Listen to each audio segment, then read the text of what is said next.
Shalom saudara-saudari yang terkasih di dalam nama Tuhan Yesus Kristus. Berjumpa kembali dalam Renungan Harian Kristen, Morning Hope. Kiranya kita dalam keadaan sehat yang dipenuhi sukacita dan kedamaian. Pada saat ini kita akan merenungkan kebenaran firman Tuhan. Namun sebelumnya, mari kita berdoa. Bapa kami yang di surga, kami mengucap syukur atas kasih-Mu yang begitu besar dalam kehidupan kami. Terima kasih Tuhan telah memimpin kami hingga pada saat ini dan bisa menikmati hari baru yang telah Tuhan sediakan dengan penuh sukacita. Pada saat ini ya Tuhan, kami rindu mendengarkan akan kebenaran firman Tuhan. Kami mohon pertolongan daripada Engkau, karena Roh Kudus Tuhan yang memimpin kami, memberikan kami hikmat pengertian supaya kami dapat mampu memahami apa yang menjadi kehendak Allah di dalam setiap kehidupan kami melalui perenungan firman-Mu.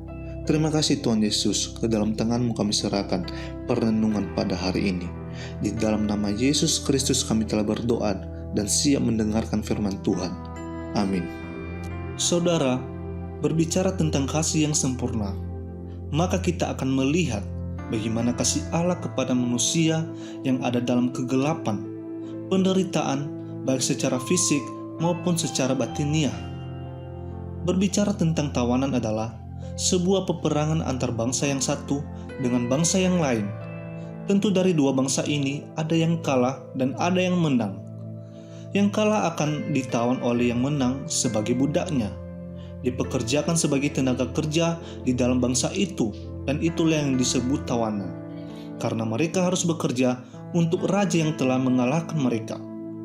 Tetapi yang dimaksudkan di sini adalah sebuah keadaan manusia atau umat Allah yang sedang mengalami keadaan rohani mereka yang sudah kering atau mati dan tidak ada kehidupan di dalam mereka. Bukanlah manusia yang menawan mereka, tetapi kuasa kegelapan atau iblis yang sedang menguasai mereka sehingga mereka tidak mengalami hubungan yang baik dengan Tuhan. Kita harus ingat bahwa sejak manusia jatuh di dalam dosa, manusia telah putus hubungannya yang baik dari Tuhan. Bukan Tuhan yang memutuskan hubungan ini, tetapi manusia pertama itu yang telah mengambil keputusan untuk tidak menaati firman Allah. Dengan tidak menaati firman Allah, maka dengan sengaja Adam dan Hawa lebih memilih untuk taat kepada iblis sebagai pemimpin mereka. Untuk itulah ia datang untuk mengalahkan kuasa iblis tersebut. Pada kedatangan Yesus Kristus yang pertama, untuk memulihkan keadaan yang telah putus itu, karena yang menawan umat manusia adalah iblis. Yesus Kristus datang untuk membebaskan orang yang telah ditawan itu. Bagaimana dengan kita sebagai orang percaya?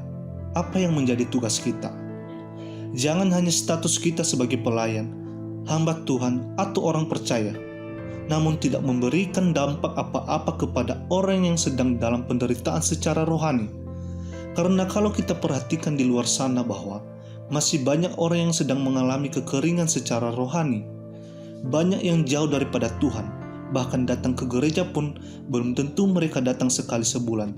Atau mungkin mereka datang hanya pada hari Natal saja, pada hari besar bagi kita umat Kristiani yang bersejarah bagi kita.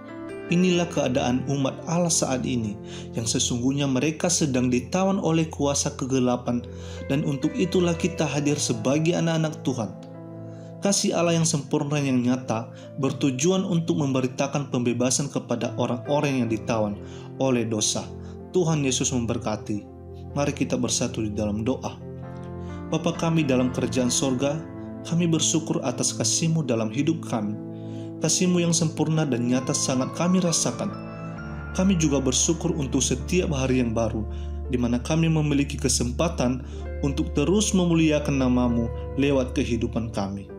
Pimpin hidup kami ya Bapa, biarlah sukacita dan damai sejahtera boleh terus ada dalam hati kami, sehingga apapun yang kami kerjakan boleh menyenangkan hati-Mu dan hanya seturut dengan kehendak-Mu saja. Di dalam nama Tuhan Yesus Kristus kami telah berdoa. Amin. Demikian perenungan firman Tuhan kita pada pagi hari ini, kiranya dapat menolong dan menguatkan kita di dalam melakukan setiap apa yang menjadi tugas tanggung jawab kita di hadapan Tuhan di sepanjang hari ini. Tuhan Yesus memberkati. Shalom.